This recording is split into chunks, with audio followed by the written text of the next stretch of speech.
Bonjour. Est-ce que les gilets jaunes vous font peur? La question n'est pas de faire peur, mais je sais qu'ils font peur aux commerçants, sais qu'ils font peur à de nombreux habitants. Est-ce que vous pensez que les gilets jaunes vont entrer dans l'histoire? C'est-à-dire, je crois pas, vraiment. Donc, si jamais ça entrerait dans l'histoire et que c'était appris au cours d'histoire à l'école, est-ce que vous pensez que ce sera appris d'un aspect positif ou négatif? Je sais pas. Je sais pas. Moi, je sens que dans ce mouvement des Gilets jaunes, il n'y a que des perdants. Parce qu'au fond, on est dans une société de haine. À l'époque, la revendication, c'était contre une taxe sur l'essence et le diesel. On l'a supprimée depuis. Et pourtant, le mouvement a continué. C'est comme si c'était une machine qui ne s'arrête pas, en fait. On a créé une sorte de monstre qui est sorti de sa boîte. Et le monstre, il continue à s'agiter, et puis tous les samedis, à casser, à faire des blessés, et des blessés chez les policiers comme chez les Gilets jaunes.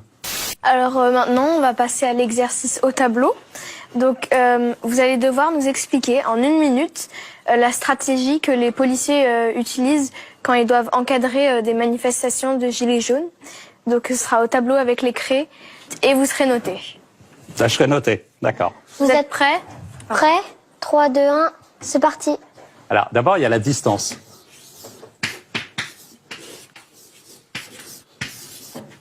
Si tu as une rue comme ça,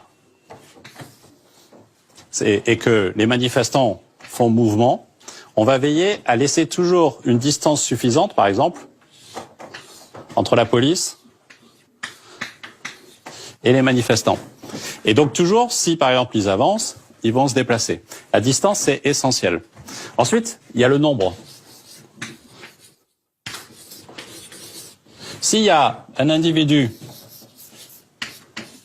qui veut envoyer des cocktails Molotov, je suis pas très fort en dessin, et qu'en face, il y a un seul policier, bah, ça se passe pas bien.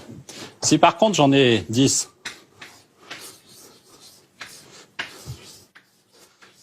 ils sont beaux mes petits policiers, hein. Faut que je leur fasse une casquette. Voilà, on les reconnaît mieux.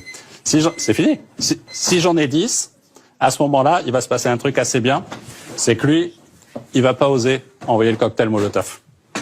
Et donc, si je sais gérer la distance et si j'ai suffisamment de policiers, j'ai pas de problème de violence. C'est une clé essentielle. Et c'est pas une question d'armes. Pourquoi vous autorisez les tirs de flashball? Enfin, les policiers à avoir des flashballs? Bah, d'abord, c'est une arme de protection. Et c'est dans certaines circonstances exceptionnelles, ce qu'on appelle des émeutes, où les policiers, vous avez déjà vu ces images, hein, on leur jette des choses dessus, des barres de fer, des cocktails Molotov, toute une série de choses. À un moment de là, ils peuvent répliquer pour dire aux gens, d'ailleurs c'est annoncé à haute voix, on leur dit « poussez-vous », la formule c'est pas celle-ci, mais je vous la fais en version simple, ne restez pas là, c'est dangereux, et s'ils ne bougent pas, pour se protéger, ils ont ces armes qu'on appelle des armes intermédiaires.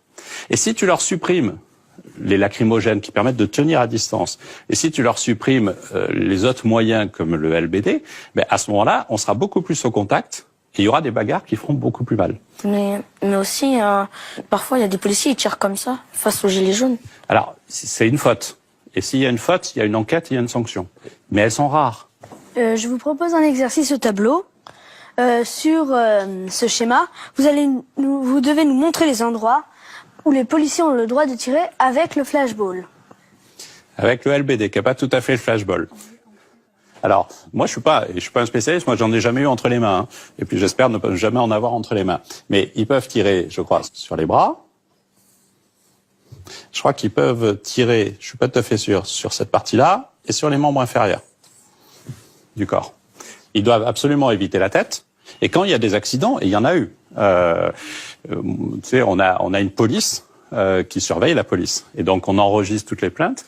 Et on a eu une dizaine de tirs où, par accident, il y a eu des tirs sur le visage.